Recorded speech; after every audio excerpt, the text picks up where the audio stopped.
See that you've started us on record, so I did. we are good to go. So thank you for that. Good evening, everyone.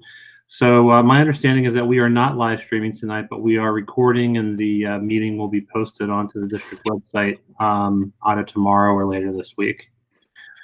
A couple of organizational things for tonight. First, I have a hard stop at 9 o'clock. If there is a quorum that wishes to continue past 9, you're certainly welcome to do that. I simply cannot do that this evening. We have a number of items on the agenda. What I'd like to be able to get through in that, at least in that 2-hour block of time, are the agenda items through to the enrollment trending. So let's see if as we go through, Dan, I'll ask that as you're making your presentations to us, if you can kind of give us the headlines and the pieces of detail that you think are salient for this committee to know. Having said that, for fiscal year 19 audit, this is a topic that I think on many agendas would take the preponderance of an evening to discuss. I guess my first question, Dan, has this packet that you've sent to us, has that been, it appears as though it has, but I wanted to check with you, has that been reviewed with the Audit Advisory Board? Yes, it has, Mike.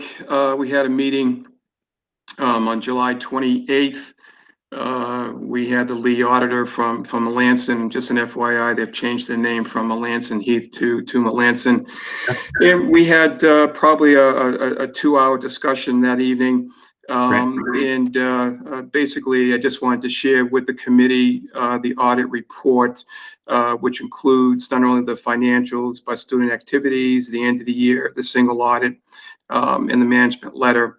And I just in my executive summary, I culled a couple of highlights that we spoke about back on the 28th of July. Sure. Let me interrupt you there, Dan. So, Ben, as the chair of Audit Advisory, my inclination is to hold this item over until our next business finance meeting. Is there anything that's here that you feel would be important for us to discuss tonight? No, I think that would be fine. Okay. So if there's no objection on behalf of the or any part of committee members, I'd like to move to the next item on the agenda, which is a review of the fiscal year 20 budget. And again, if you can walk through again some of the headlines and salient details, that would be great. All right, so we're all done with the audit now. So we're going into the FY20 budget. Correct. So we're going to hold over the fiscal 19 audit for the next meeting. All right.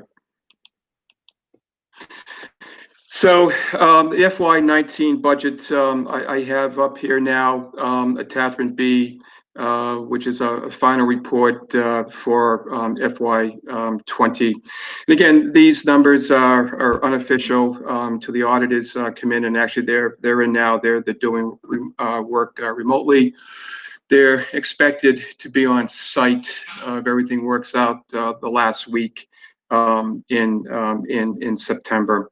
The bottom line is that at the end of FY20, we ended with a fund balance of approximately $105,000. There was a lot of activity the latter part of the year in making journal entries between the general fund and circuit breaker and school choice in particular. As I had stated and also athletics, and as I had stated in my executive summary, we did plug a lot of the gaps, particularly in terms of the revolving funds, school lunch, and athletics, so that when we go forward and process our E&D application, if you will, later on this fall, as of now, we're not expecting any hits against E&D. Scrolling down to attachment D, Attachment D, again, these are the final revenue projections.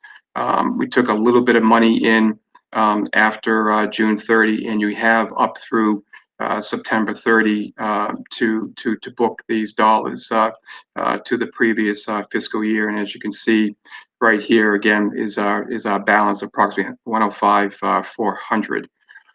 Attachment E, these are the revolving funds, and I just lost it. Sorry about that.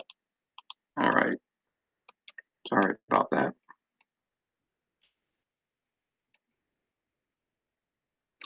So attachment E, and I'm afraid to change the page. I might lose it again. Just very quickly, in terms of the fund balances for school lunch cafeteria, approximately 25,000 was a balance. Athletics, and again, athletics. This is both middle school and high school. 72,610. As I stated in my narrative, and if you go towards the bottom of this sheet here, the balance, the carry forward in school choice was approximately 372,000. We had been projecting 370,000, so we picked up a couple thousand more. And in circuit breaker, again, a little bit over $1 million.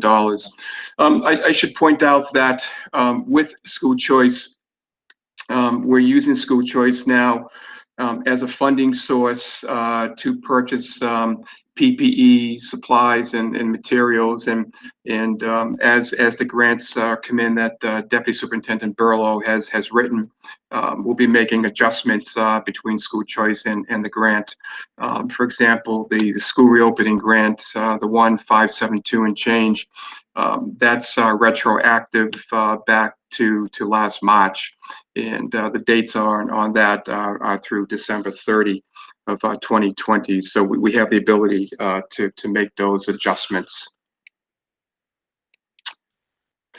Attachment F is a quick snapshot of federal grants. And you'll see that, for example, about halfway down the page here, under the FY20 240 grant, there was a balance of 17,737, which can be brought forward into FY21. These grants here are considered multi-year grants, so we can bring those forward, and they will be the first dollars to be expended in FY2021.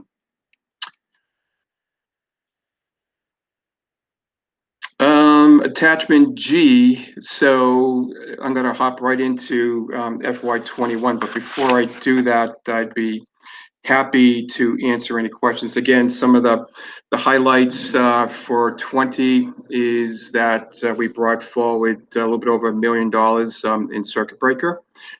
Those dollars must be expended by June 30 of 2021. Secondly, we brought forward approximately 372,000 and change in school choice.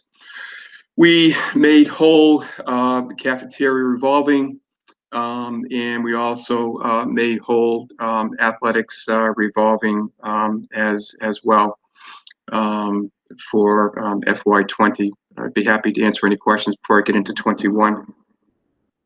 So as we typically do, if anyone has a question, we'll take a cue by raising your hand in the chat.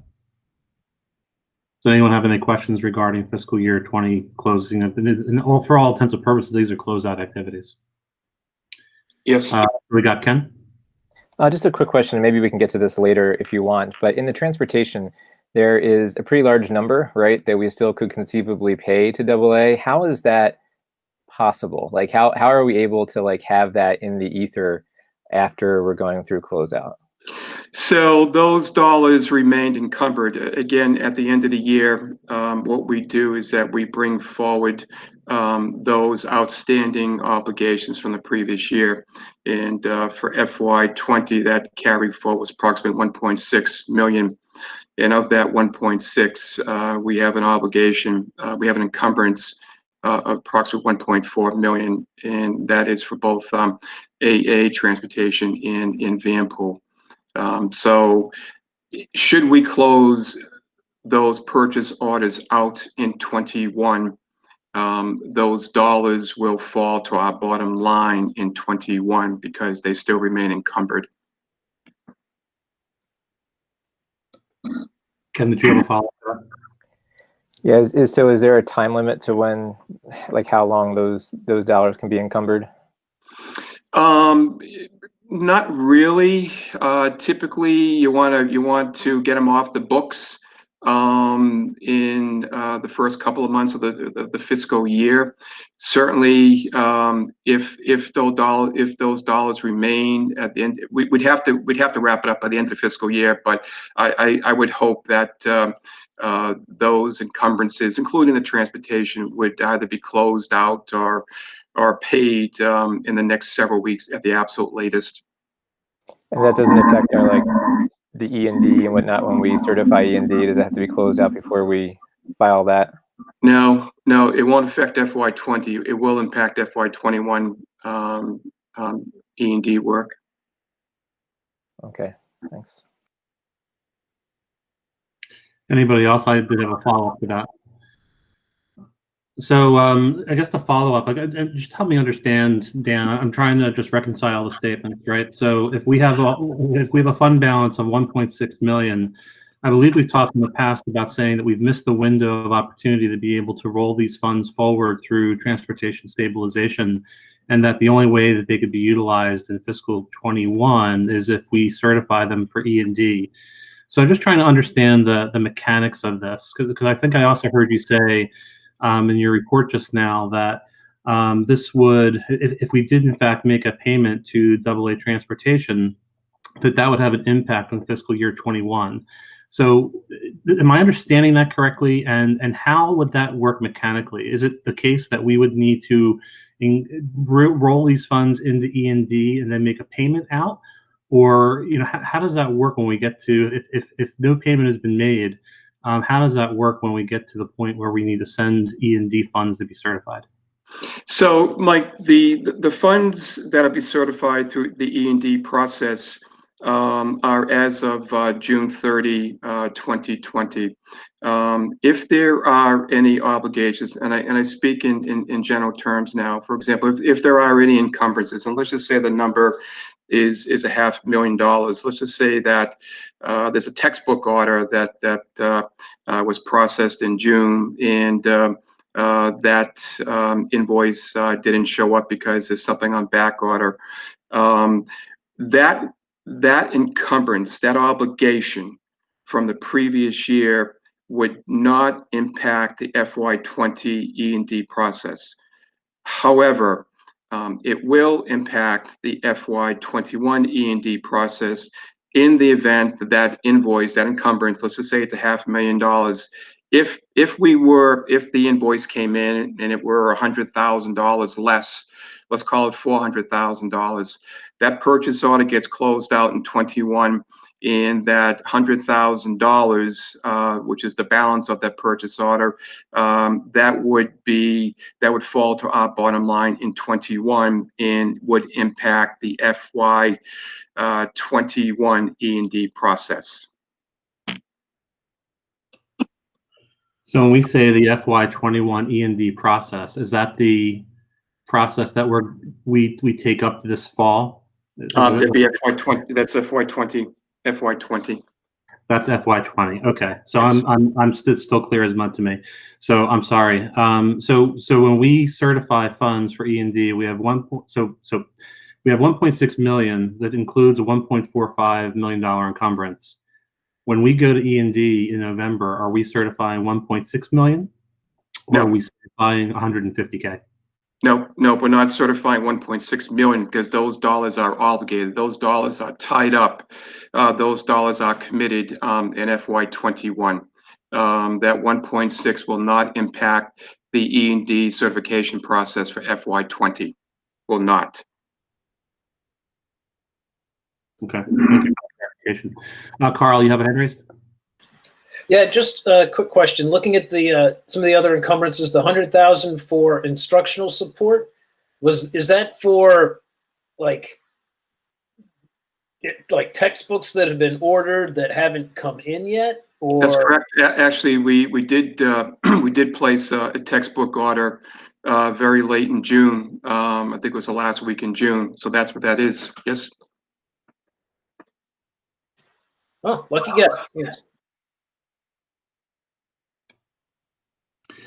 So at this point in time, Dan, what do you, given that we are netting out, it sounds like we're netting out encumbrances from our fund balance, what do we anticipate putting forward or contributing from fiscal year 20 to the E&D process? Sure. So as I had stated in my executive summary, and this was part of the audit in attachment A, the undesignated fund balance for FY20 was approximately $1.3 million, 1.3 million. So that'll be our starting point when we begin the E&D process. And so how does the result of fiscal year 20 and the outstanding encumbrances impact that starting point? The outstanding encumbrances will not impact that 1.3. The outstanding encumbrances will impact the FY21 E&D process and not the FY20 E&D process. Yeah, I mean, I feel like maybe I'm not asking the right question, but what I'm trying to understand, Dan, is what dollar level, if any, will be added to the starting balance before E&D certification? Do we anticipate? So we're going to start at 1.3. That's the undesignated fund balance for FY20. And then as we go through the process, if there are any accounts that are in the negative, that 1.3 will be reduced by the value of that deficit. And as I've stated in the closeout process for 20, we pretty much plugged any deficits from 20. Again, looking at the 1.6, that will have no impact on the FY20 E&D process. It will have an impact on the FY21 E&D process. Any other questions before we move on? Seeing none, why don't we move on to fiscal year 21? So attachment D is a budget report of the general fund, and just want to make the committee aware that since this work on Thursday and Friday of last week, we have made some adjustments, but I'd like to speak to these first, and then I'll get to the adjustments. In terms of salaries and stipends, it's important to note that you'll see that there is an available budget of $441,000. However, what's included in that figure and has yet to be corrected, but will be corrected, is that there is a carry forward of salaries, teacher salaries of 5.3 million. Once we make that correction and back it into 20, there will be an infusion of approximately 5.3 in salaries and in stipends. Number two, under benefits and insurance, as I stated in my report, we are expecting a credit back from Blue Cross and Blue Shield back to May of 2020. We do not have a definitive figure yet. We're waiting on our insurance broker to confirm what that credit will be. So we'll make that adjustment there. Secondly, we built the FY21 budget on the premise that we would also use school choice as an offset. So we'll be looking to make some adjustments here as well with the school choice offset. Instructional support, as I had stated, we've limited principals and directors for the fall up to 50% of their budget. And I'm going to scroll down just for a quick second. And attachment H is a separate budget report that I ran for the general fund, which reflects the DESI function code. Just to give you a snapshot in terms of the spending from the individual buildings. And let me just go down to that one line. So the general supply line here, I think, gives you a pretty good sense as to where principals and directors are in terms of spending. You can see many are either below, or one building is at the 50%. And again, that's given the unknowns of the 2021 budget. So there are still many encumbrances still to be had. That's why you see the balance that you see there. And again, as we get additional information on the 21 budget, there will most likely be additional encumbrances in terms of instructional support. Operations and maintenance, again, in terms of the HVAC work and in terms of the PPE materials, we're using the general fund to make these purchases until the grants come in. Again, there'll be one adjustment here. We filled out tanks at the end of June, so there was an $80,000 savings there. And in terms of the PPE supplies, again, Deputy Burlow has submitted the school reopening grant. He's had conversation with the DESI last Friday. He answered their questions. And unfortunately, we were told last week that it's probably going to be a couple more weeks before we receive or approval of that 1572 and change for that grant. So there are some encumbrances still in school choice, and also here in operations and maintenance that when the appropriate grant comes in, that will make adjustments out of the line here and into the grant. I should also point out too that we did create one separate line in the budget for any and all COVID-related expenditures, and I'll talk about that in a couple minutes when I get down to the FEMA grant. Pupil services, again, there's a nominal encumbrance and again a balance there. And this appropriation, we made a nominal cut in this appropriation for FY21. Special ed tuitions, again, it shows here that we have a $3.5 million gap, but what still needs to be done is we need to make adjustments between the general fund and the 240 grant. And I believe we received word very late today that the 240 grant has been approved, and I believe it was approved as of today. So any expenditure, any tuition expenditure that would have been charged to the grant, and so long as it's dated after September 8th, we can make that adjustment back into the grant.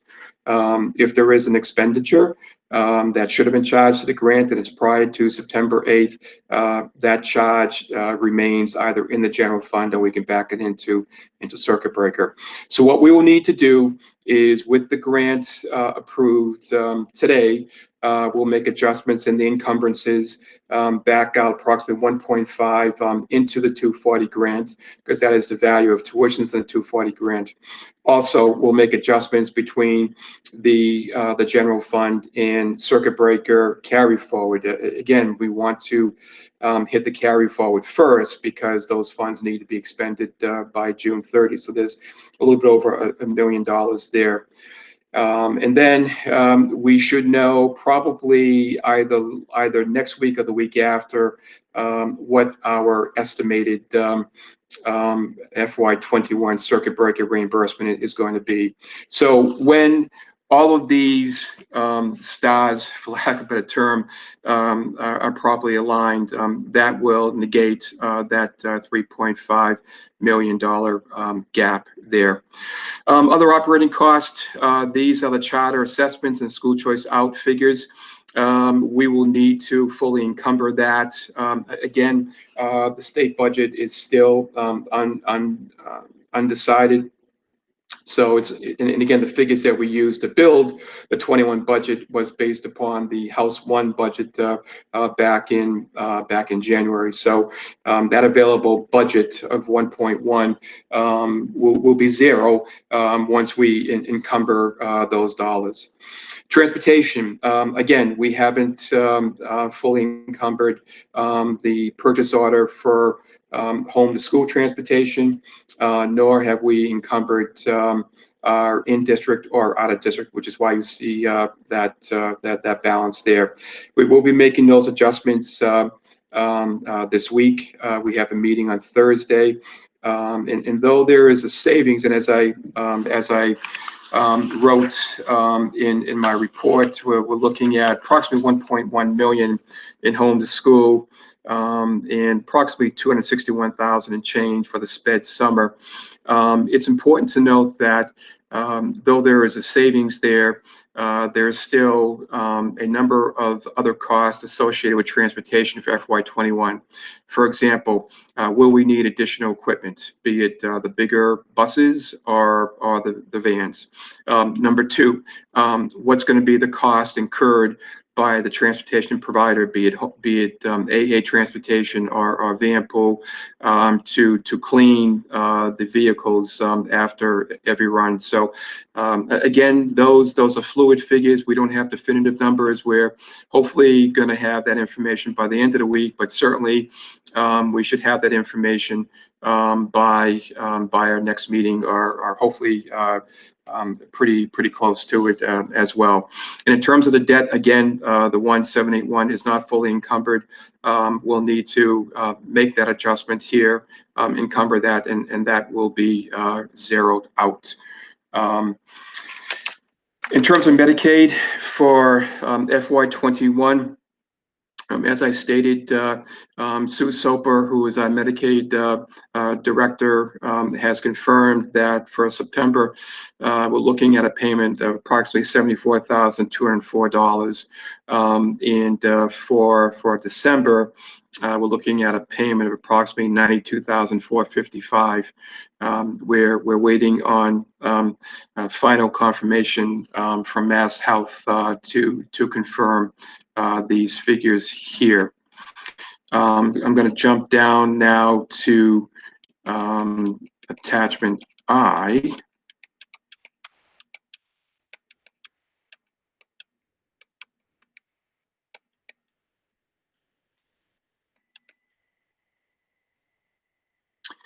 So attachment I is a copy of the completed application that I submitted to FEMA last week. And as you can see here, this approximately $129,188.72. This is for our first project. There's a second project that we will be submitting to FEMA. And that second project will in essence be for our HVAC work. And as you can see, scrolling down further, the majority of these items were for PPE supplies that were purchased either last fiscal year in the fourth quarter or early in fiscal year 21. And this next slide here is just a listing of the various items that were purchased and the dollar value associated with them. We were told by our FEMA rep, and FEMA has assigned a rep that our HVAC work that we're still progressing on may be, keyword, may be ineligible cost. So when that work is completed, as part of the reimbursement process, we will submit copies of all invoices and copies of checks and what have you.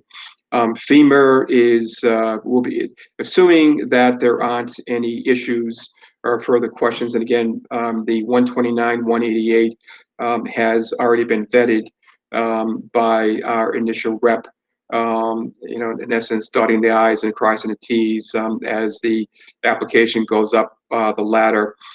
In the event that this figure holds, where we're looking at 75% or approximately $95,000, $96,000 that we would be reimbursed. I state with a word of caution.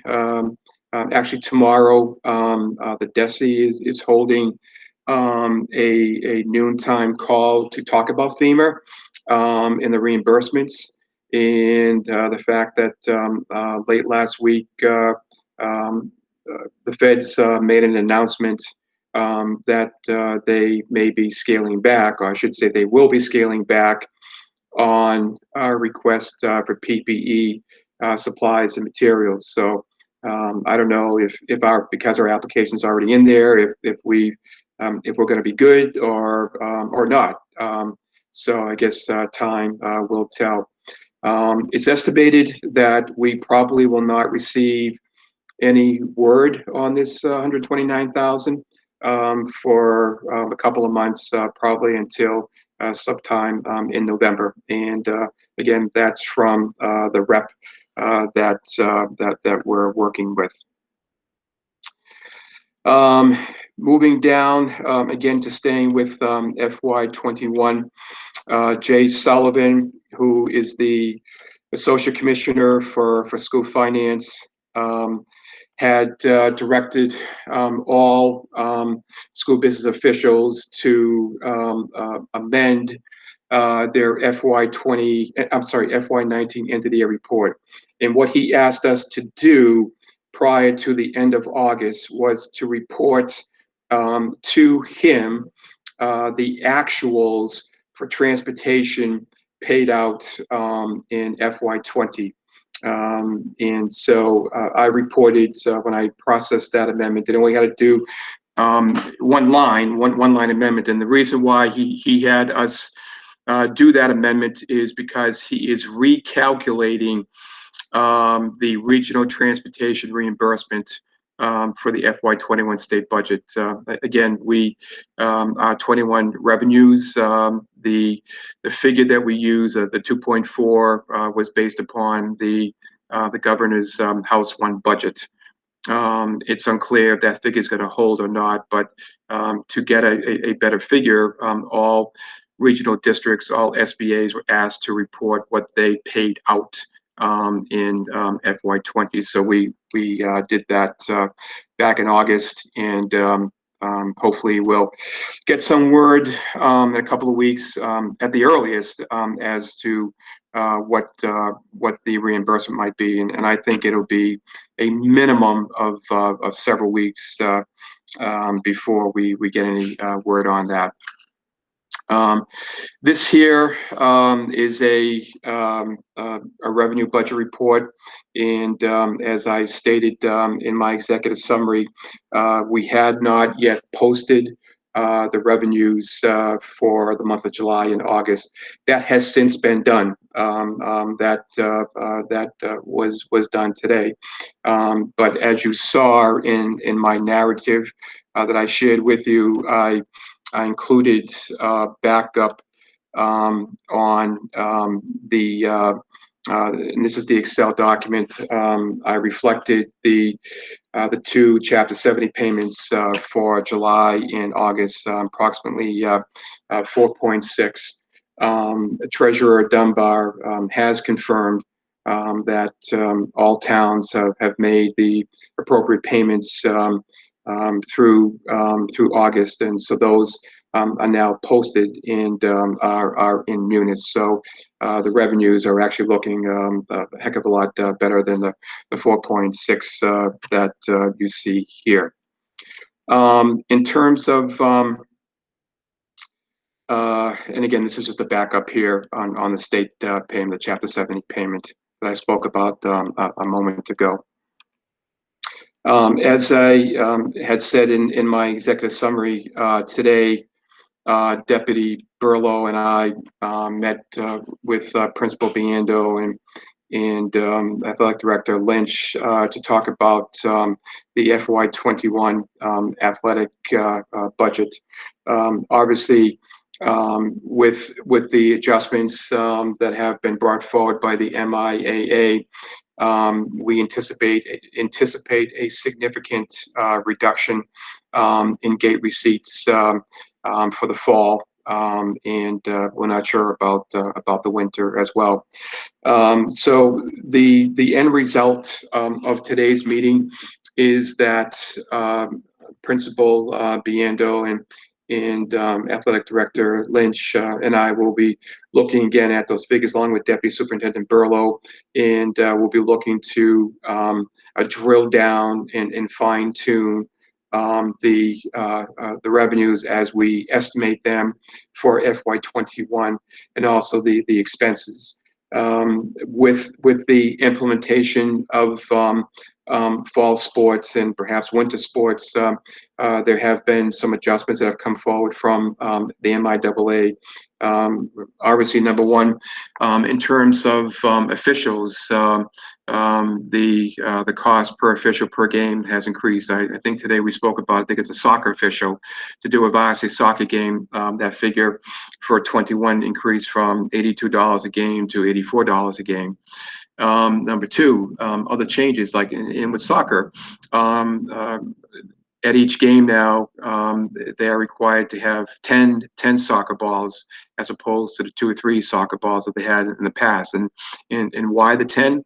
To minimize the exposure to touching the ball during the game.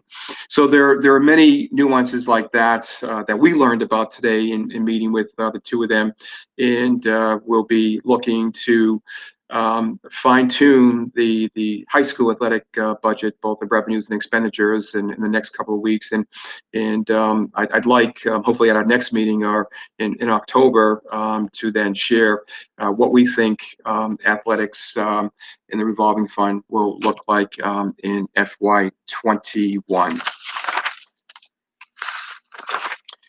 That's a pretty quick overview. Didn't mean, don't have to be quick, of FY21, and again, I would be happy. Well, I should point out, I apologize, a couple more things. Number one, as I had stated back in July, along with Chair Weeks and Treasurer Dunbar and our financial advisor, Mary Connie, we presented to the Municipal Finance Oversight Board, MFOB, and we're looking to refinance several of our loans on the high school project and the oil remediation project over at in Jefferson. We received unanimous approval of this activity, and we don't have any definitive numbers yet in terms of what the savings may translate to. We actually have a pre-meeting with Moody's later on this week to prep for when our advisor Connie goes out on the market to refinance those notes.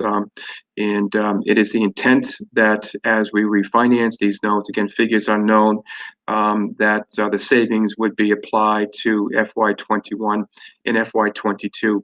I'll have a much better sense on how that will pan out, probably in late November or December at the earliest. And as was reported last week at our school committee meeting, Deputy Burlow has written and has received approval of a number of federal grants, and they include the Elementary and Secondary School Relief Fund, approximately $176,898. The Remote Learning Technology Essentials Grant with a value of $146,000, and the School Reopening Grant with a value of $1,572,300. And again, Bob spent a great deal of time on the phone with them this past Friday, answered all their questions, and our application for that grant has gone through the review process with the DESE, but it is unlikely that, again, as they told Bob last Friday, that we'll see any movement on that or any approval probably into early October. So that is a quick overview, again, not done purposely, of the FY21. Appreciate that. So we got Ben and then Malaya.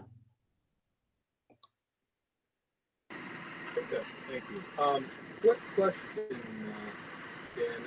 Do you guys have the estimated cost of the HVAC work in all the buildings? I see that you did provide some of the cost on the PPE stuff, but especially as you mentioned that it might not be covered, I'd like to kind of get an idea of what that would do to the budget. Is one question. The next item is, I also noticed on the PPE stuff, everything is itemized as quantity one. And I'm hoping you guys have a lot more detailed records just so we understand where it's going and how to distribute and actually how much you got. Because it's really tough to look at this and look at quantity one of something and some are hundreds, some are thousands. And then the final question is, as it relates to application 21, do you guys have a plan of what we're thinking about, at least with what's known today, on what that'll look? Because as you said, you will have to encumber something now. I think you did mention that you have all discussions at the end of this week with them, so that might wait till next week. Those are the questions.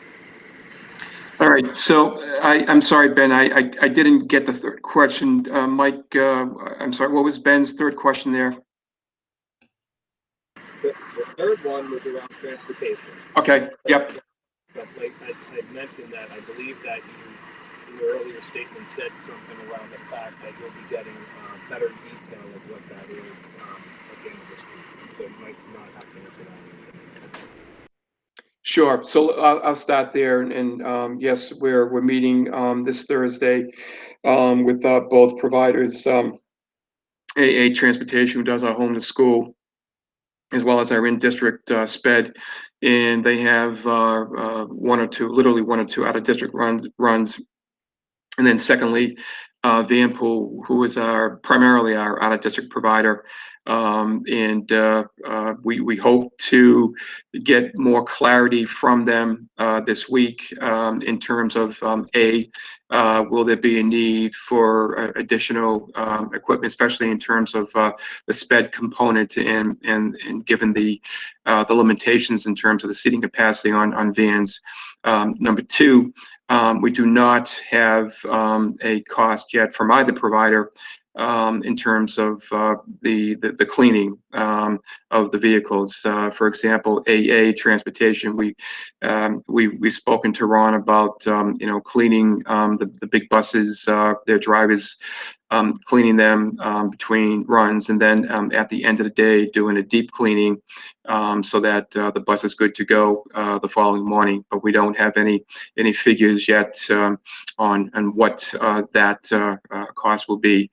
And the same with Vanpool in AA for the out of district and in district. Again, we're hoping to have those numbers by the end of this week. So it would be misleading to think that we're sitting on a lot of money there, because those dollars are likely to be reallocated to address COVID-19 additional expenditures relative to transportation. So in terms of PPE, actually Deputy Burlow is the gatekeeper of all those materials, and he's got a very good handle on the inventory and what we have. And just prior to tonight's meeting, we were talking about athletics and the need to get 80 gallons or thereabouts of hand sanitizer over to athletics. So we've got a pretty good handle on that across the board. And as we spoke about last week in our facilities meeting, that as we go through the fall, and if there is a classroom teacher and there's a need to replace hand sanitizer or what have you in the classroom, that teacher would simply work with their principal, and we would ensure that their stock was replenished in a very timely manner. Bob, did I miss anything on the PPE, or did we cover all that? I think you covered it very well, Dan. Just so everybody knows, we've bought PPE in a couple of different tiers or times, and what I've done is to collect all that together so we understand our total expenditure. So as we write these grants, we're not overstating what we need for reimbursement. So that's what we've done in the interim. And now we have it under control of one person to make sure that we know what we're ordering, where it's coming from, what we need, and so that that person's involved with all those conversations. So that's a step we did from March till maybe we began this in early July, just to kind of get control of the situation. Because as everybody can understand, and I think, Ben, your question reflects that, is we were buying it multiple times from multiple people. Different people were leading the charge. So we needed to kind of get control of this. And I feel we have control now. My final question is around the pricing of the HVAC. We talked to Sean over at yes, and it sounded like, you know, most places know what needs to get done, and they're on lists to get stuff done. So I'm assuming there's some estimate on what those costs are. So Bob, do you want to tackle that one, because you've been working with Jim on that, on the HVAC total? Sure, I'm happy to do that. So for some of the larger projects, Ben, we certainly have gone out and gotten quotes and awarded some, and have begun work on some of the bigger ones. On some of the smaller repairs, we're planning on doing a lot of that in-house. We have a schedule right now. It's a tight schedule, and if things get a little bit tighter, we probably would need to get an outside vendor to give us the labor to get some of these additional repairs done. But they're not major repairs. They're things like replacing a motor inside a univent. It's calibrating thermostats within a classroom, those types of things. It's not something that's going to impact that whole building per se. We've made a lot of progress. The high school is just about done. We went from 36 different vents, exhausts, univents that were down to only having 2 or 3 right now that are down. So we've made a lot of progress there. I think that the cost is not something that we feel is something that we can't address. And as Dan said earlier, we're trying to find additional funding sources for these unanticipated costs now that we're into FY21. Thank you, Bob. That was helpful. But again, I think the whole purpose of this committee is to see the number. What is the number that you guys have? Again, I believe you guys will try to find something. At the end of the day, we're spending money, and it has to be paid somewhere. If we get it paid off, great. But I was just trying to get to it. Okay, thank you. All right, we have Miranda. Okay. I have a few questions in a few different areas. Since you were just talking about HVAC, I'll ask my question related to that first. When you said there's smaller repairs and larger repairs, are the larger repairs of the nature that would usually fall to towns if we did not have a time deadline that we were facing? Because I know after a certain point, they fall into major repairs that the towns have to deal with. So that's one question.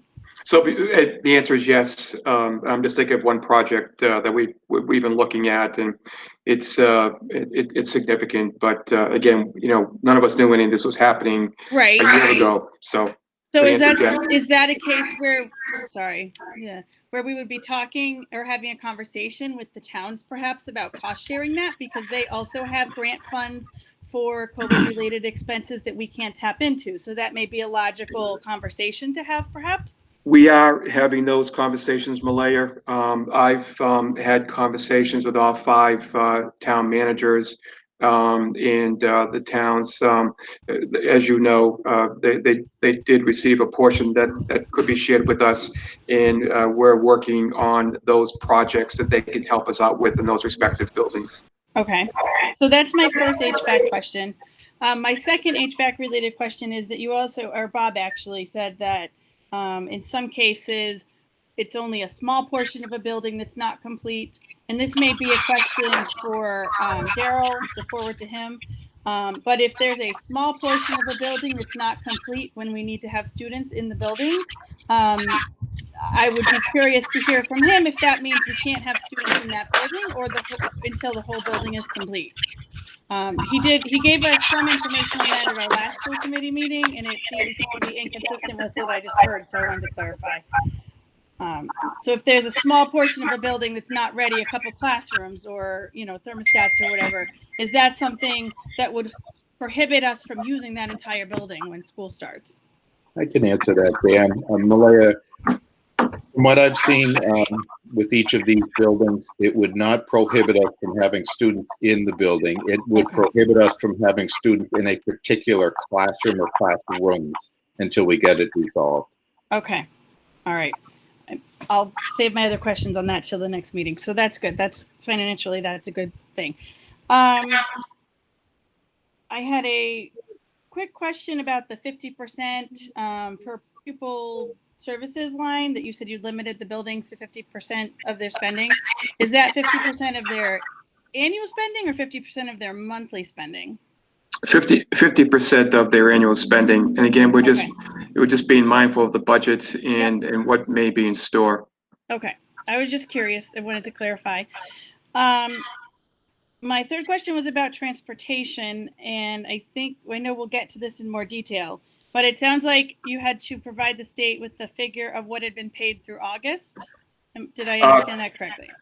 Through June 30th. That's June correct. 30th. Okay. Yep. So then that would also be, so I assume then that this encumbered amount that we haven't actually paid was not included in that. So we haven't reflected any potential payment for transportation during the closure in that figure. That's correct. And before I processed my amendment, I did have a conversation with Associate Commissioner Sullivan, and at the end of the day, again, we reported actuals as opposed to what was encumbered. As you may know, on the end of the year report,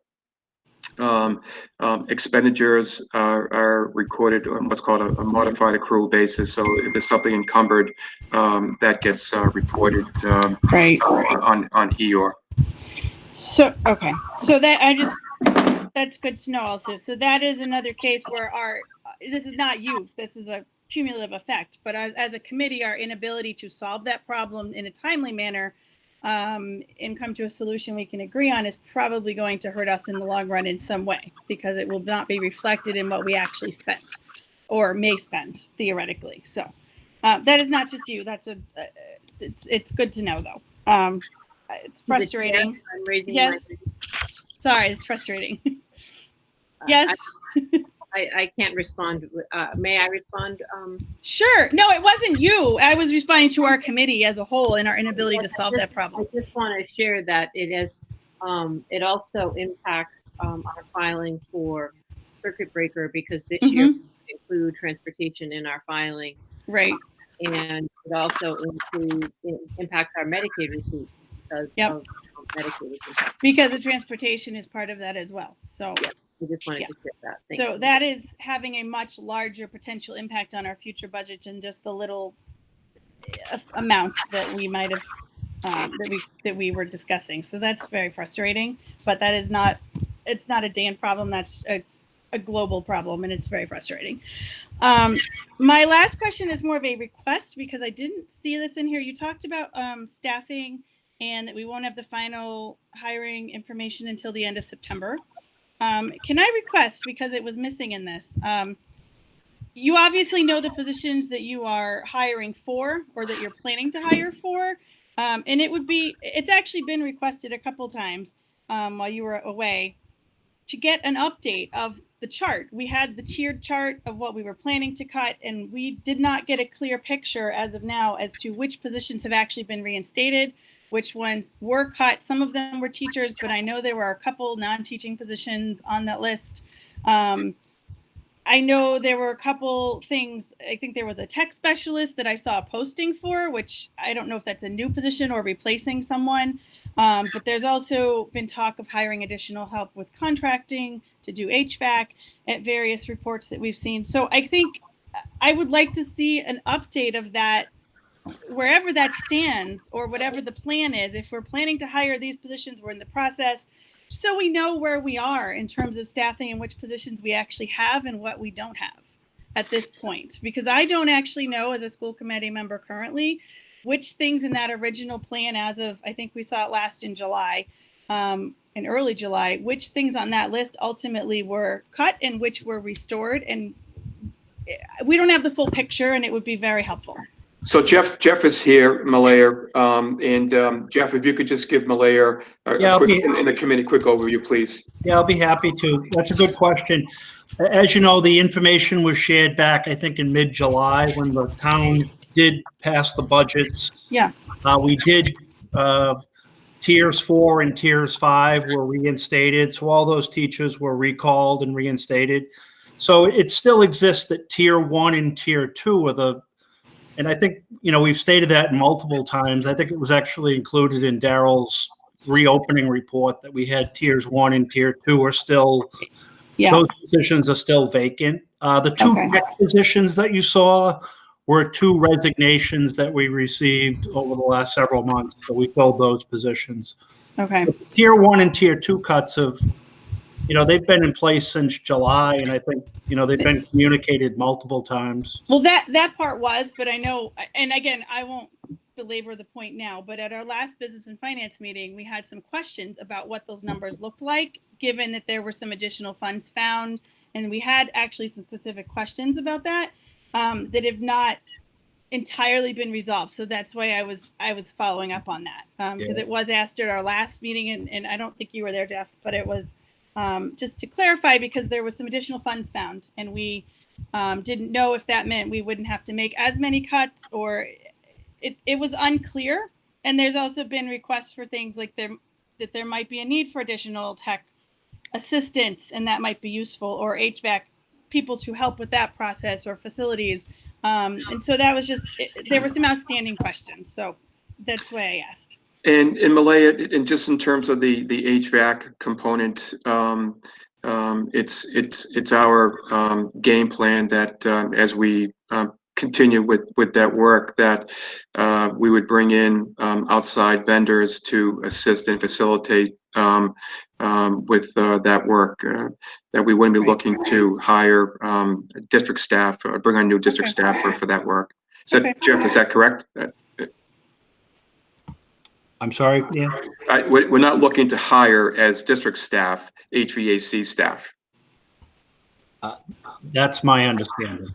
Okay. All right, I appreciate it. I think that was all of my questions. Also, I did want to mention, I did appreciate the information in attachment H. Although I wish it were in our typical budget format that we get every year in Excel, it would have been a lot easier to follow, but I did appreciate that you at least gave us the information. So thank you for that. So Malaya, before we leave this, let me just get to attachment H for a second, please. Yes, I think it was H, the comparison, the very long one that showed where our percentages of spending were. Let me just get there. Hold on a second. I think it was H. I may have lost track. So this is attachment H right here. Yep. And this is the budget reports for the instructional expenditures for the buildings. Yep. I think what you're looking at, Malaya, is, again, I typically run budget reports in Munis, and then I convert those to Excel, and then I do my projections. Is that what you're referring to? No, I was just, and again, I didn't mean this to be a big discussion. I just, I was thinking of this as, maybe I'm thinking of during the budget process. We've looked at similar documents where we have this, and it's usually when we're thinking of creating the budget, and it's usually in a Excel document similar to the line item budget that's online. And I was just thinking that would have been helpful, but this was very helpful to see this way. So it's not really a major point. It was more of a notation. So I don't want to spend a lot of time on it, but thank you. Great, thank you, Malaya. So I got Ken next. Real quick follow-up to Malaya. This is more for Bob for a future meeting. But one thing about Malaya's comment about the staffing is I think we want to hear at full committee about curricular changes. Like I was sort of surprised, maybe I wasn't paying attention to the fact that we got rid of one of the middle school foreign languages at Mountview in the process. So it's kind of like this sort of position level discussion I'd hope we'd hear at the full committee, but it's not really an issue for tonight. Yeah, point taken, Ken. Thank you. So I have a couple of questions, and you know, some of them I think are clarifications from other points that were raised. So when we talk about the cuts that were made in Tier 1 and Tier 2 were not brought back. When if it wasn't our last week of finance committee, it might have even been the one prior to it. And I don't know if somebody has their microphone on, if you can just mute it for a moment. That's me. Thank you. We pointed out that the Tier 1 and the Tier 2, I mean, if we went into this exercise, right, the Tier 1 and Tier 2 reductions roughly reflected the amount of I'm sorry, the microphone is still on. I'm getting a lot of feedback. I apologize, Mike. That's me. I'm just trying to shut it down. I apologize. So cumulatively between Tiers 1 and Tier 2, it reflected what we would expect to be the impact from going into 1/12 budget, right? And so then we modeled all the way up from $4 million, which was the impact of 1/12 budget, to $10 million, so which represented Tiers 1 through 5, I think it was. And so when we looked at that tier, we thought it was we were trying to reconcile the notion that the towns have already passed the budget, and we were hearing that you know, the good news is that the state funding may be level funded from the previous year. So we were actually looking at what was, you know, anywhere from, you know, potentially a $4 million impact to maybe as high as a $1.8 million impact. And so I think that we would have expected to see some update to reflect the level of revenue shortfall that is the latest thinking. And maybe, I don't want to put words in Malaya's mouth, but that was certainly my thinking. And so I'd like to understand that, but maybe as a way of framing that, Dan, and I just want to take our conversation up maybe 1,000 feet. Given that the towns have funded our budget, given, you know, and again, understanding that there are still some uncertainties, but given that we have taken the path of schooling that we have taken, given that, you know, we've at least received some interim information about the state budget, what is it that we are currently projecting as our revised revenue and our revised expenditures? So in terms of on the revenue side, in terms of state aid, number one, our Chapter 70, as it currently exists in the budget, is $411,000 below the most recent figure that was released back in July. We used the governor's House 1 budget, and when the revised figures came out, and these are the figures that the state is using through the end of October. So we have a variance there of $411,000. Again, because I think I'm trying to take the conversation up even a higher level than where you are. So we had a proposed fiscal year 21 budget of $102.2 million. Given all the information that we know from when we passed the budget to where we are today, what do we think is our revised budget for fiscal year 21? So we've made the adjustments of approximately $4.1 million, and those adjustments are the tier 1 and tier 2 cuts that still are in place. So in essence, we brought our budget back to a level of the FY20 level. Okay, so now for a moment. So we're modeling basically a $97.8 million budget. Given the information that we know now,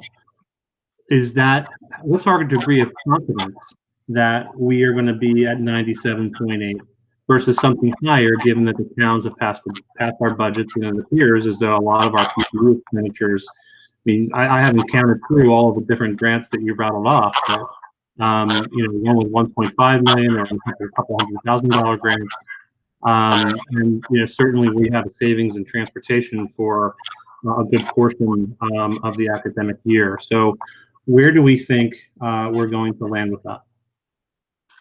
So in terms of the revenues, again, the expense we've made, the adjustments of 4.1, and if those hold, that's where we'll be for the year. But in terms of the state budget, again, there's still uncertainty relative to Chapter 70. But at this point, I think that we should anticipate and plan that Chapter 70 for FY21 is going to be $411,000 off.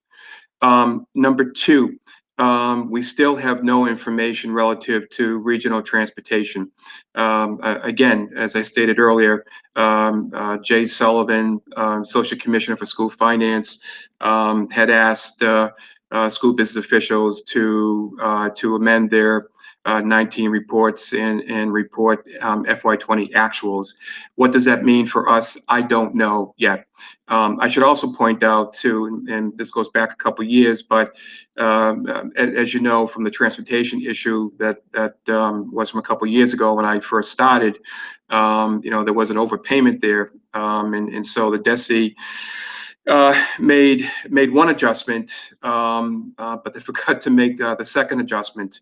So we will be looking at a hit in 21 of approximately 135,000. And again, this should have been corrected in 20.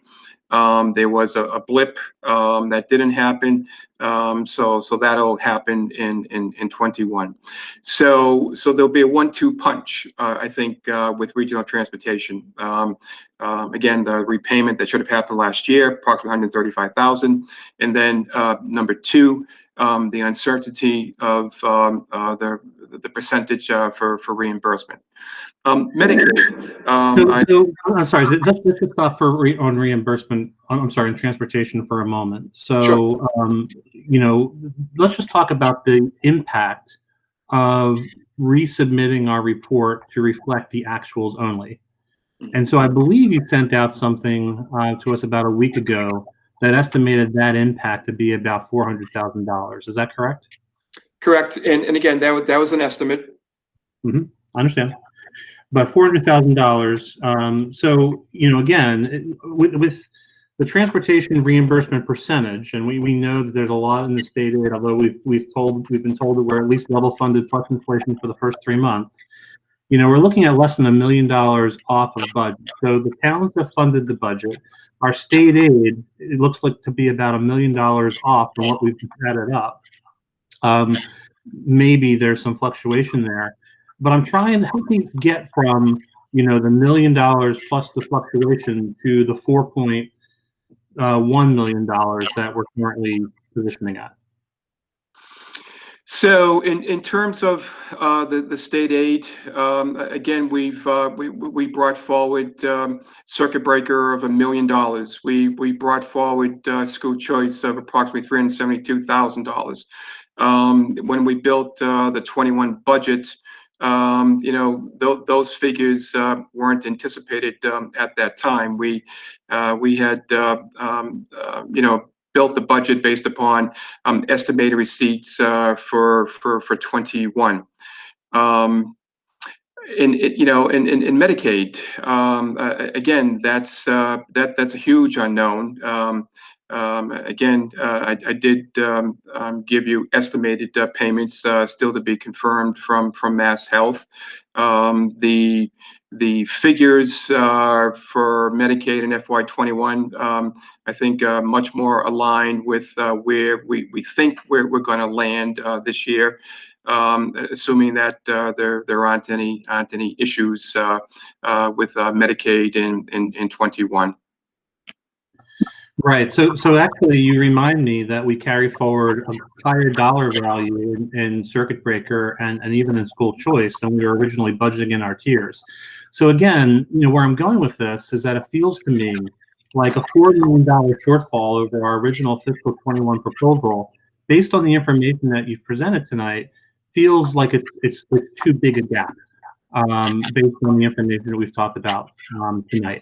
And so I guess as we continue to, and it has an impact, right? Because it has a programmatic impact on stuff that we may or may not have decided to bring back. But I guess I'm trying to itemize how we get to that $4.1 million gap that we're currently projecting to, and I can't even get to $1 million at this point. I think, Mike, we'll have a better sense of our numbers for FY20 in the next couple of weeks. The next couple of weeks, we should be done, pretty darn close to being done with hiring for the year. So we'll have a pretty good sense of our salary budget, number one. Number two, we will have resolved any ancillary transportation costs that are COVID related, be they, the cost for the additional cleaning, the cost for additional equipment, perhaps the cost for additional staff, whether we or the bus company hires monitors for the home to school buses.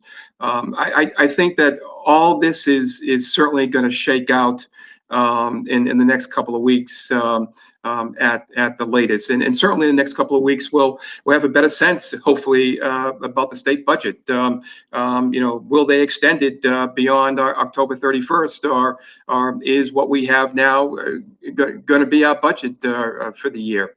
Again, I think that'll all shake out at the latest in the next couple of weeks.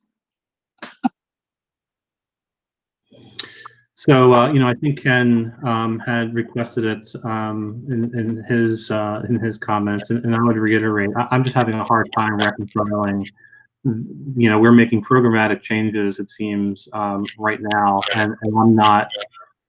I seem to be a little more bullish than what we're currently talking about, and that there could be certainly valid reasons why you're taking that position, but I'm not seeing it.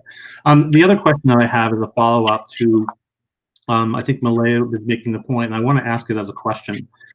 And my question is this: with respect to the transportation reimbursement, you mentioned that you refiled based on actual. If you were to make a subsequent payment for services in fiscal year 20, are we then able to amend our transportation reimbursement amount to include that payment?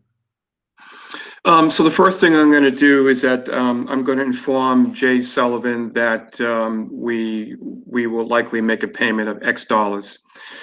Secondly, if he allows me to make an amendment to the documentation that I submitted back in August, I will file that amendment. With regional transportation, as you know, there are two disbursements. The first disbursement is in January, February, and then the second disbursement is typically at the very end of the fiscal year. And in that second disbursement, typically the DESE will play catch-up hockey, and by that I mean that they'll make any adjustments where they can. If we were to file an amendment, the amendment that I've already done, Again, that 2.7 now becomes 3.2, just as an example.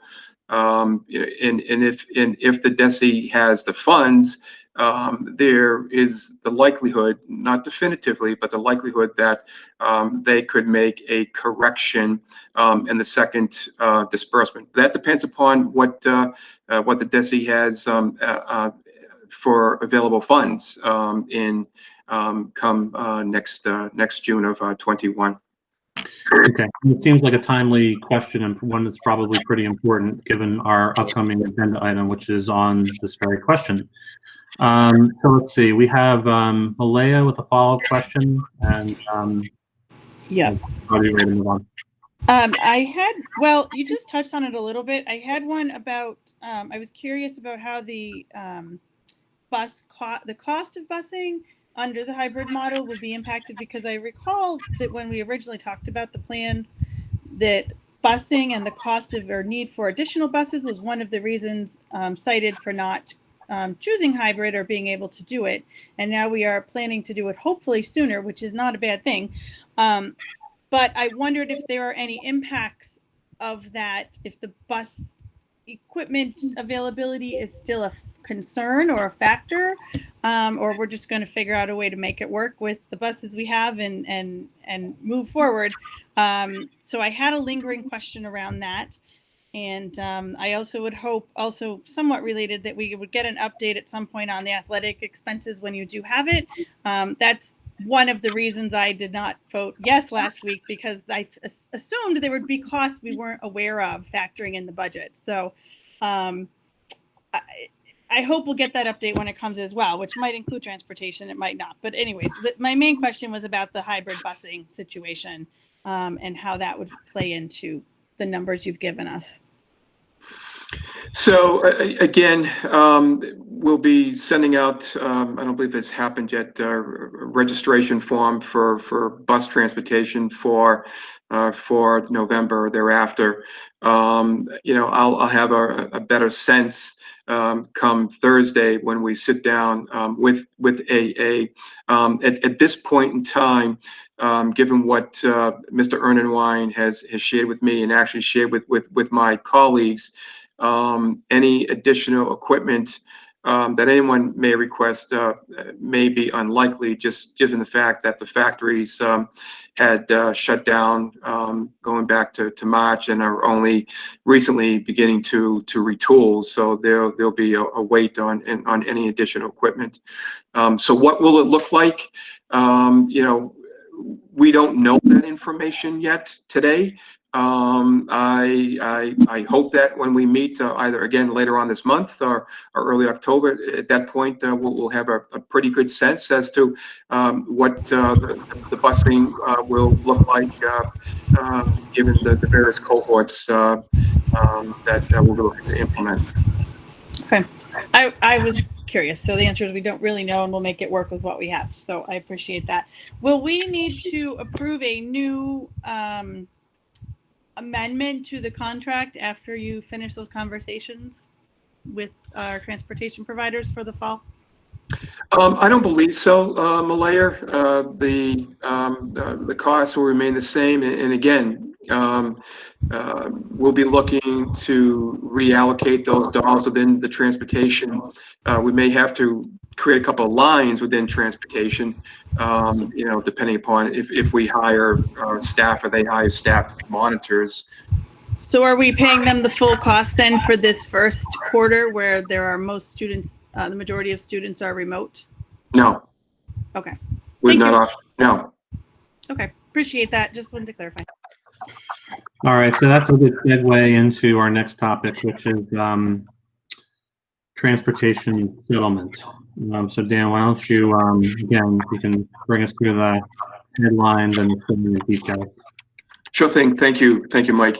So Mr. Ernenwein has submitted several proposals to the committee, as you know, and after our last discussion, I did follow up with him and made him aware of the concerns from the committee.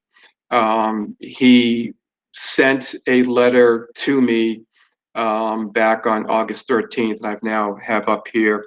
Hopefully you're all seeing this, correct? Mike? Yes, we are. Okay, thank you. Yeah. Thank you. Sent a letter, and in this letter, he focused specifically on the PPP loan that he received.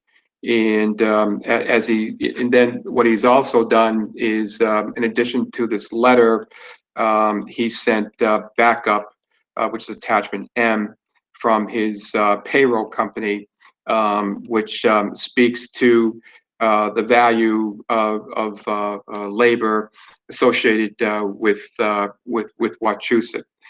At the end of the day, what and hopefully the information that he provided in this letter gives you more clarity in terms of you know, his dollars and how he's willing to allocate those dollars.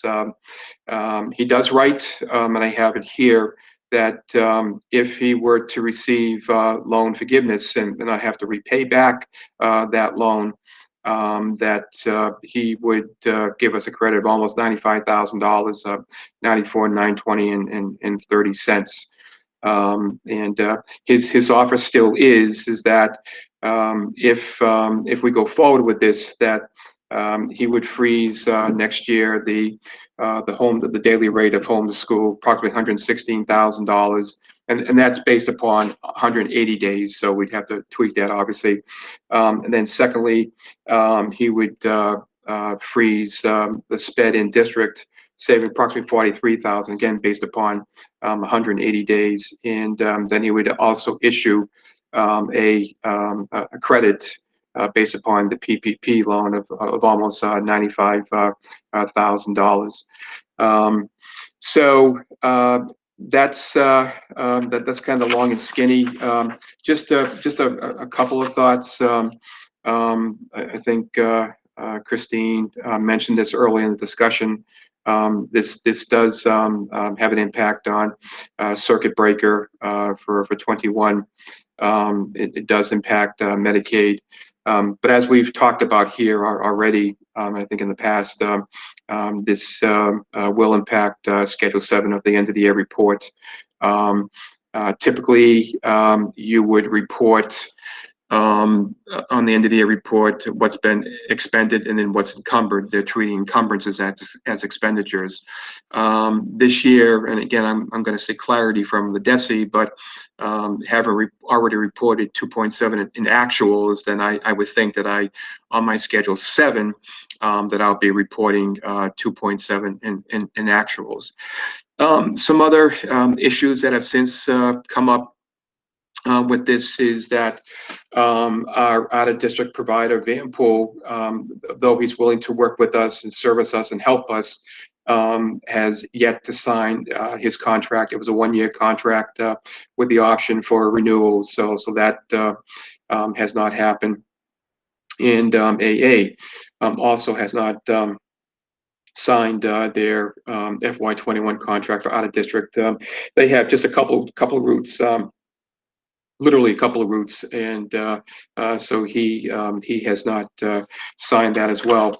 And then there's something else that I've become aware of, and it really it's the language. But under the CARES Act, there is language that any municipality that does receive these federal dollars, that they must document that it has continued to pay employees and contractors to the greatest extent practical.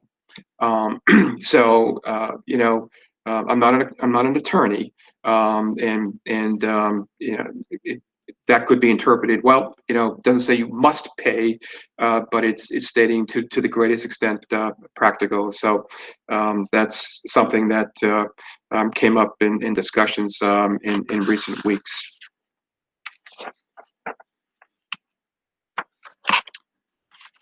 Be happy to answer any questions or Any questions for Dave?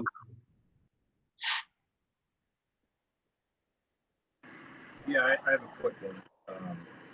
Didn't make the chat fast enough. So based on this latest proposal, we haven't really changed our early discussion.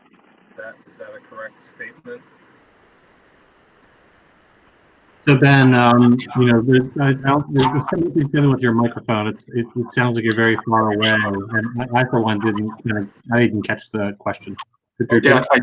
I did indeed. I didn't, Mike. Can you, one more time, Ben, please? Yeah, no problem. I was a little further away.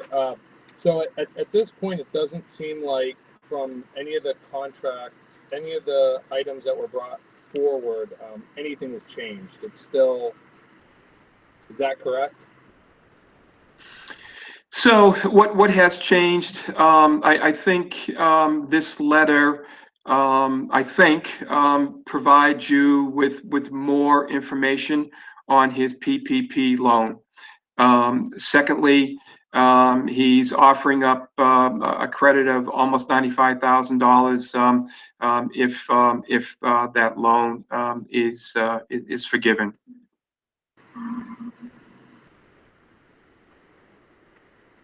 And that's an increase or change from a previous proposal that he had submitted.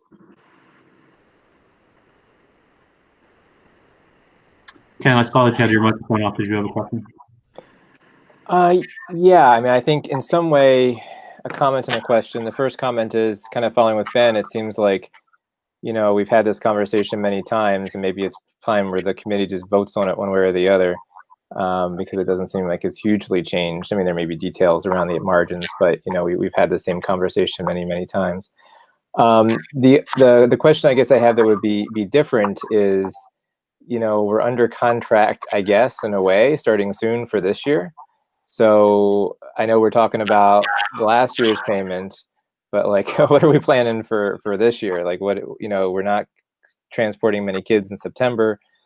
You know, I don't want to put the cart before the horse, but where are we with that too?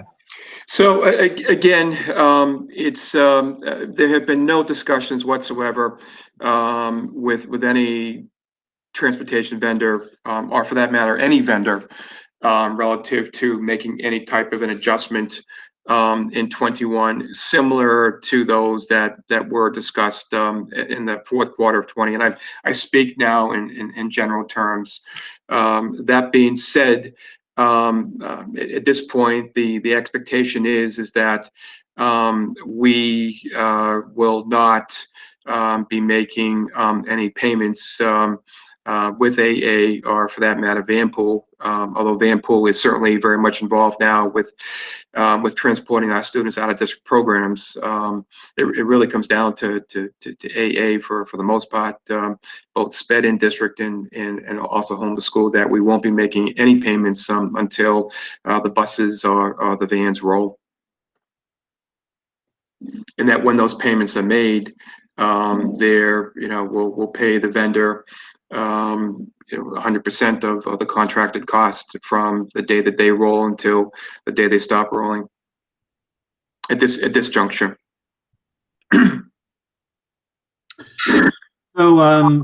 So I'll offer a couple of comments. I mean, it seems to me that there are some things that have changed, but perhaps not the things you've pointed out. One is there's a time component to this, and there are implications, financial implications, it appears, to the timing of decisions that are taken. And so we know that there was a point in time where if we look to roll dollars in a revolving fund, we've missed that window. Now tonight we've asked the question about transportation reimbursement, whether if we made some payment for services that were not rendered to us since we've shut down, whether those dollars could be counted towards our transportation reimbursement. And the answer is we don't know. And there was even some question as to whether or not, you know, that could be subject to whether there's funding available at the time of payment that could be made. You know, as I recall, this committee did not have the appetite at a 75-25 reimbursement level and was further, I think, confounded by not having assurances on, number one, knowing what the value of the PPE reimbursement would be, and not having an offer to have that refunded to us if they were to receive it, which in effect would result in a quote unquote double dip. But there was even some question as to whether it would be appropriate if we were to entertain any kind of readiness expense or readiness payment that we would make, whether any form of labor would be appropriate. And so it even sounds, Dan, based on your language around what needs to, the level at which employees need to be paid in order for that forgiveness to happen, it sounded like there was some question around that. So it seems to me like just by virtue of time and continuing to come in at the same reimbursement level, the deal or the financial impact to the district is just getting worse and worse. And again, I'm not sure that we have an obligation to pay anything, which I'm not sure is coming through in our messaging. So having said that, Malaya, you have a comment?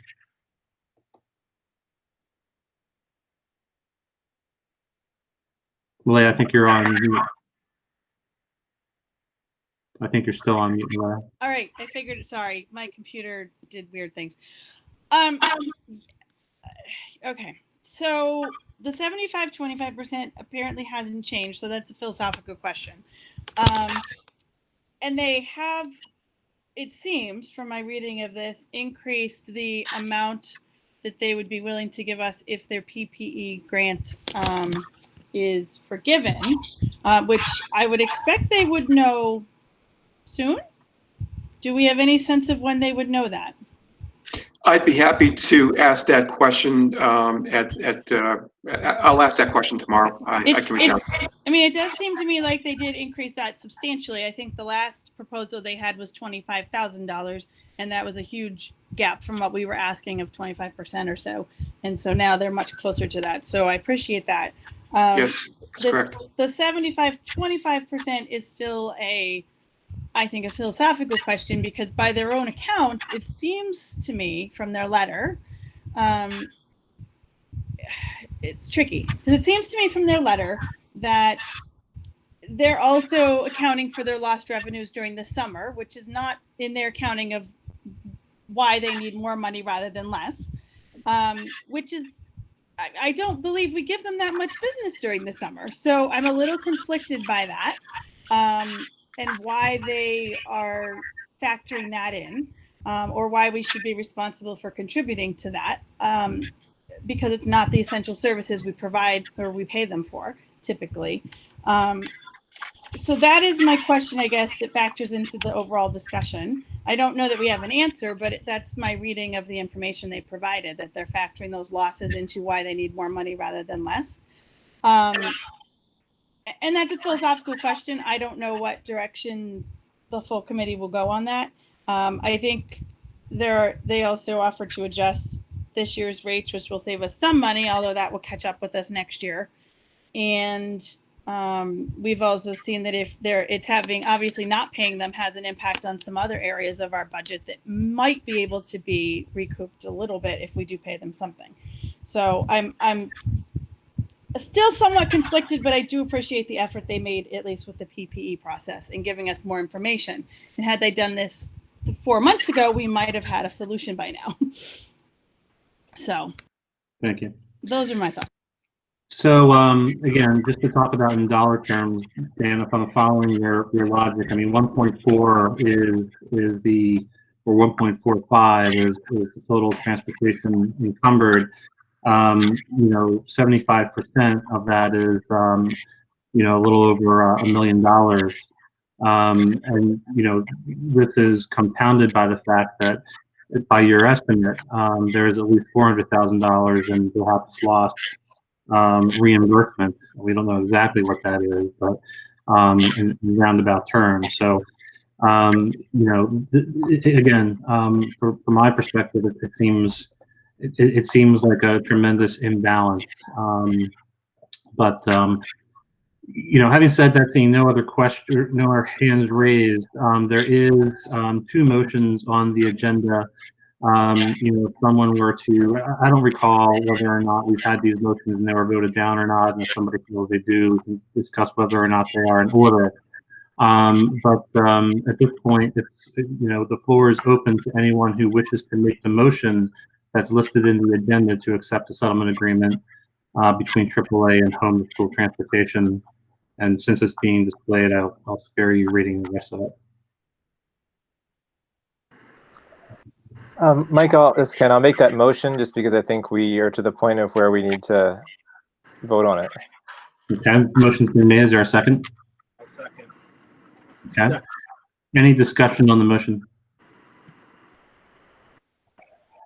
Seeing none, I'm sorry, Ken, did you have a discussion? I was just going to say briefly, I'm sort of torn on this. On one hand, we paid our employees, internally in the spring, and if the bus drivers were our employees, we would have paid them too. At the same time, it's 75%, and reading the letter about, other losses of business that really aren't relevant to the contract. I feel bad for them, but it doesn't seem as though our taxpayers should be paying for it. So I have to admit being a little torn. I just made the motion because I just think we need to move on. We need to take a vote. Thank you. Any other discussion on the motion? Rebecca, do you mind calling the vote? Yeah, Mike, I had a quick procedural question. Okay. If we vote no on this motion, is it still going to be discussed by the whole committee? Will they still have the opportunity to discuss it, or does it depend on our voting yes on it? So if we vote no, I think that there's nothing to stop the administration, just as they have today, from putting this motion on the agenda. I mean, I think that Chair Weiss would all the ultimate say. But we would simply opine that we voted on this motion because this is the option on the vote. Okay, I appreciate that. I just wanted to make sure. And Mike, if I may, depending upon the vote, I know Superintendent McCall isn't here this evening, but I will certainly have a conversation with him. If you vote no, then I guess we end it. We end it. I think at some point we have to fish or cut bait, so to speak. I mean, my hesitancy is that I'd hate to take this discussion away from the full committee, because although I think our recommendation, depending on what way we go, if we vote no on it, I don't know if that should be the will of the whole 22-member committee. So that was my question. So it sounds like, Dan, you can take that into advisement in your discussion with Dr.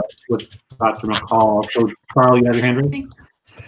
Just a question, and this kind of reflects on some of the things that other folks on the subcommittee have brought up, especially like as we move into FY21. Do we have to have a settlement solely for FY20, or could we come up with a settlement that covers the end of 20 plus 21? Like I understand that you've got a fiscal year cutoff, but that may be some type of, maybe something that accounts for both last year and this year and kind of lays out some expectations. Maybe that could be something that could kind of change folks' calculus on it, especially as we're thinking about the uncertainties for this year, already down to 170 days. On the 16th, is our first day, but we're not having any kids riding the buses. So I think at least for me, and certainly as well for some of the other folks, the locking ourselves in for something from last year, I've got some reservations about what we may be locked into for this year as well, especially with the uncertainties. And so that's kind of part of what I was thinking of, is that would it be feasible to have one kind of an MOU, like a COVID MOU that kind of covers last fiscal year and this fiscal year? So Dan, given that we are, I think we're now past the fiscal year 20, what's your response to Carl? So my quick and dirty response, Mike, is that we keep them separate, and that if there is any settlement agreement, it would be only relative to FY20, and 21 will not be part of that equation. Secondly, in terms of 21, unlike 20, where we received guidance from the DESE, the DESE said, we strongly encourage you to continue to pay all your people, no matter what they do, teachers, paras, cafeteria workers, custodians, etc., and also your providers. We haven't received that guidance this year. So my quick answer is that type of adjustment, if you will, in a contract is off the table for 21. That's I guess shooting from the hip, so to speak. So just a quick, I think it's an important clarification. That guidance that came out from DESE was upon the original closure of schools. It was not upon the decision to close schools for the rest of the year. And in fact, there was some, I believe, modification to you may make what in essence was a readiness payment for the following year. Alea, you have a follow-up, and then I don't see any other hands raised. Yep. It was just a clarification that I know we talked about, that if we do decide to make some payment, that the end of year amounts might be able to be adjusted. My assumption is that the other items we talked about regarding Medicaid and circuit breaker would not be able to be adjusted at this point, and so it would not change that impact. Medicaid we started at the level as if we paid, and so so it could be go in and make an adjustment in the negative. Chris, okay. Chris, I couldn't hear that, but I think what you said, because understanding is that if there was a payment, that in terms of the Medicaid process, we are still able to report that payment as part of the Medicaid process. Right. I was talking about circuit breaker, Dan, and I know that circuit breaker we filed transportation as if we had made and transported the children as the school were in session. That's how we were directed to do that. Okay. So this figure or some figure was factored into circuit breaker. Yes. So circuit breaker potentially will go down if we don't make a payment. Okay. That's what I'm trying to get clear Right. for the committee. Okay. If we make a payment, I don't know if we can file late for Medicaid, but that would go up. Okay. And so yes, that is correct, Chris. And I apologize. You're kind of breaking up. But I thought you were speaking to the Medicaid process. So in terms of the Medicaid process, we potentially could report a sum of money for transportation payment. Do we have an estimate of how much the circuit breaker would go down? Malaya, unfortunately, I can't really predict that for a number of reasons. One is that we still don't even have the percentage of reimbursement from the state of what is going to be reimbursed. Right. Secondly is I can't predict any trends because this is the very first year that we've been able to file for transportation. Right, that's true. Okay. Yeah. All right. All right. So any other questions? I don't see any others. So Rebecca, do you mind calling the vote? Yes. Dennis? Dennis, no. Gustafson? Gustafson, no. Mills? Mills, no. Mitchell? Mitchell, yes. I'm sorry, Ben? Mitchell, yes. Otmar? Otmar, no. That is 4 opposed and 1 in favor. All right, we have a second item on the agenda. Basically the same language. The only difference is between Vanville transportation for special ed out of district and Wachusett, if anyone cares to make that motion.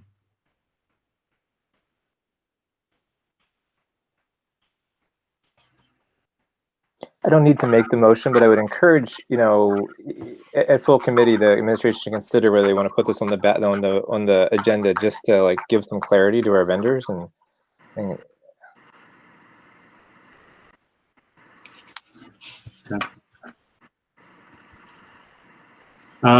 Hearing the motion, we'll move on to the next agenda item.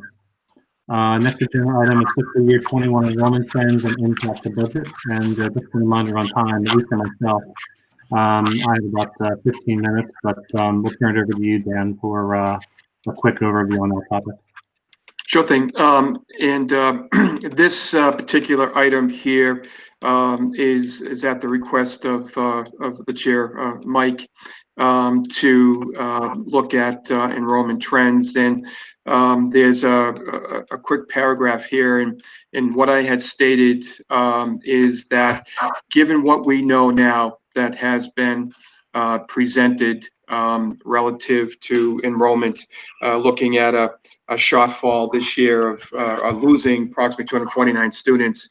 And again, we still have a couple of weeks to October 1. That number, may increase or it may decrease. Again, we don't know. But if you just use the current foundation budget per pupil figure, the 10,000 and change, they're 10,619.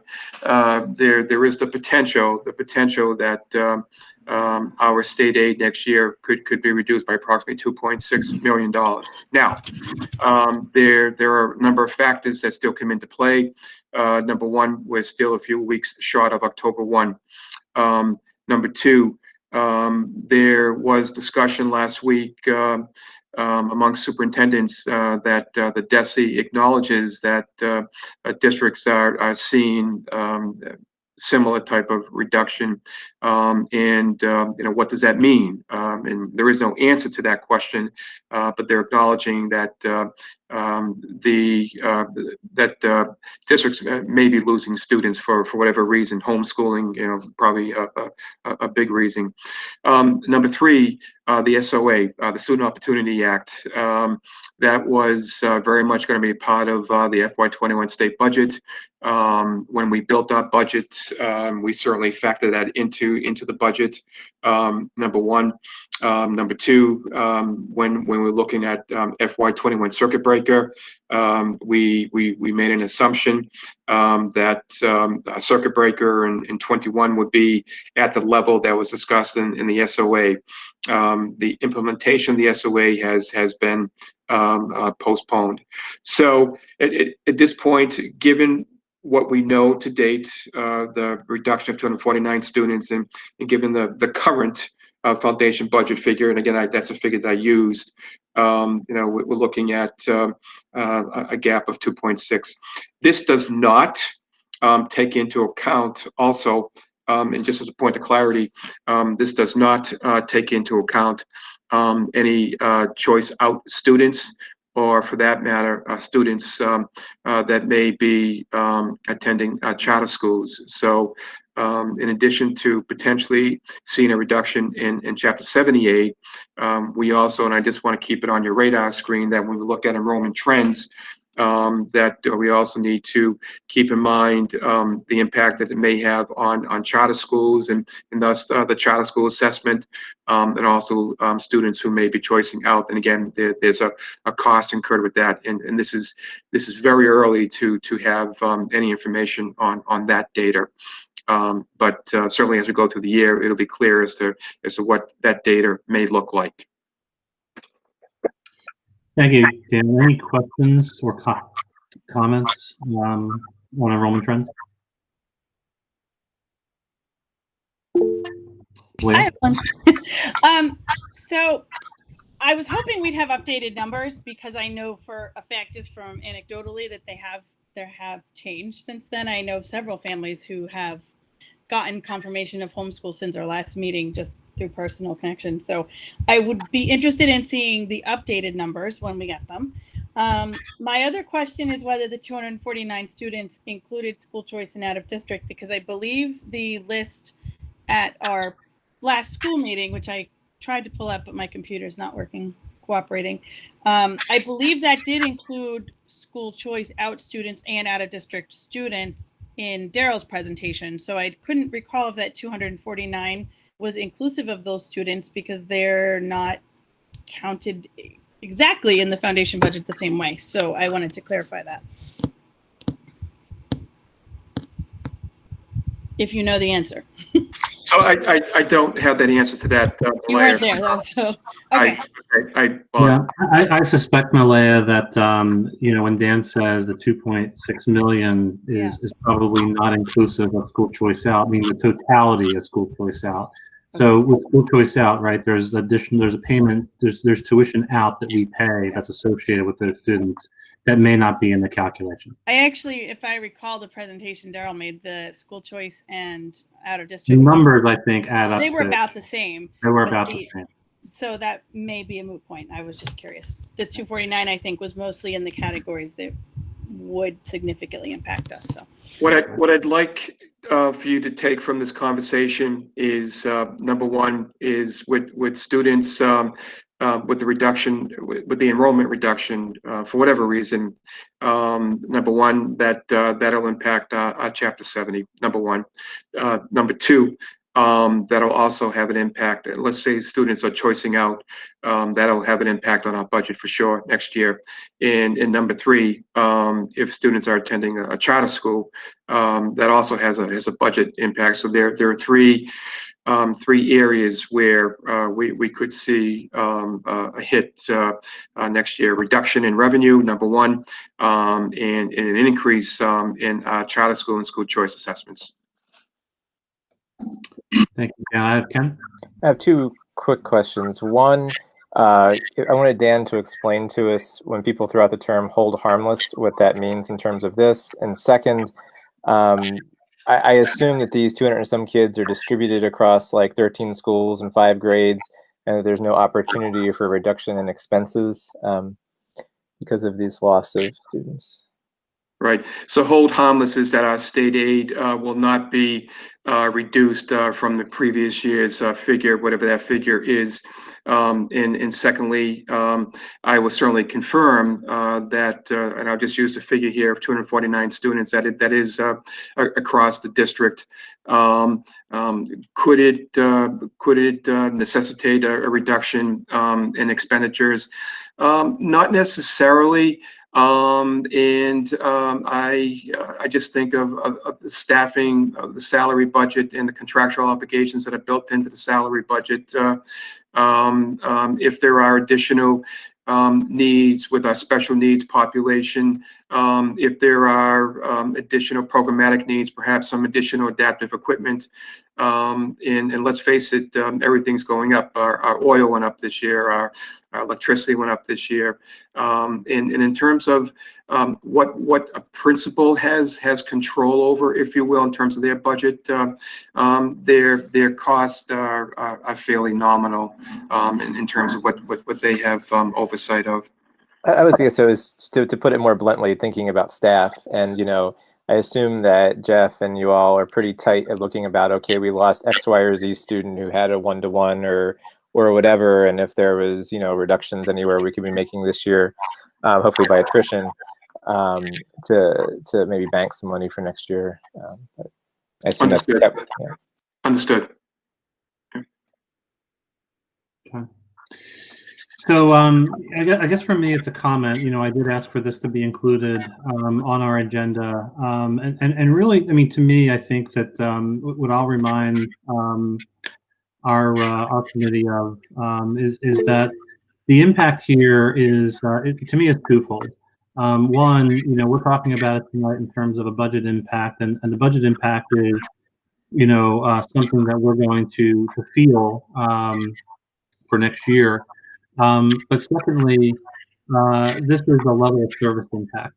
And, if we're seeing at the end of August, 250 students above what we saw in normal attrition out of the district, I hope that we're trying our best to understand why that's happening and be reflective about why that is. That's reflecting people are moving with their feet for one reason or another.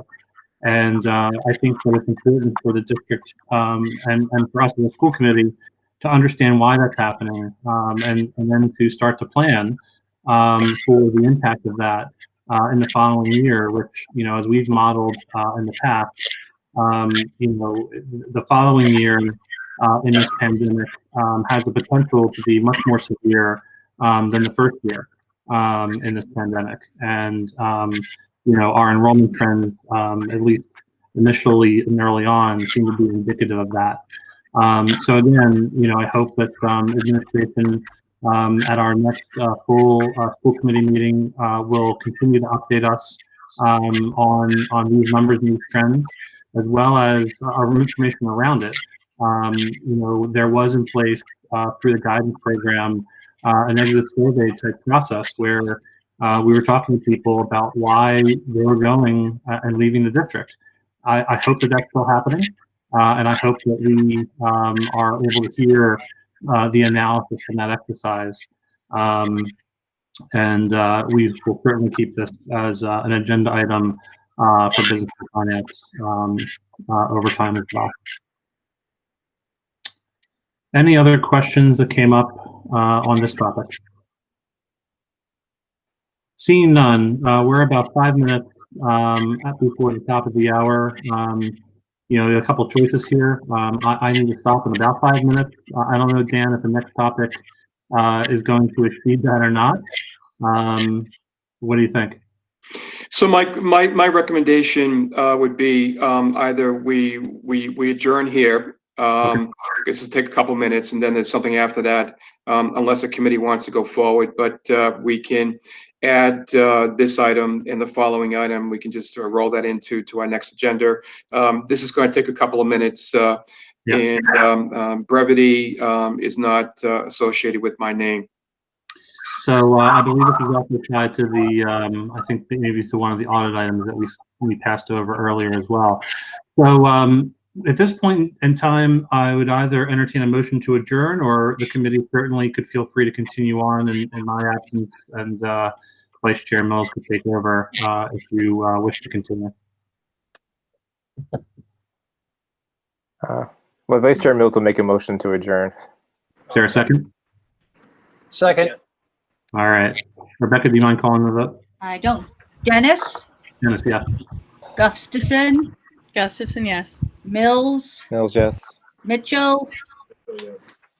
Otmar? Otmar, yes. Great. Well, thank you, everyone, and we'll look forward to our follow-up conversation. Thanks so much. Thank you. Thank you.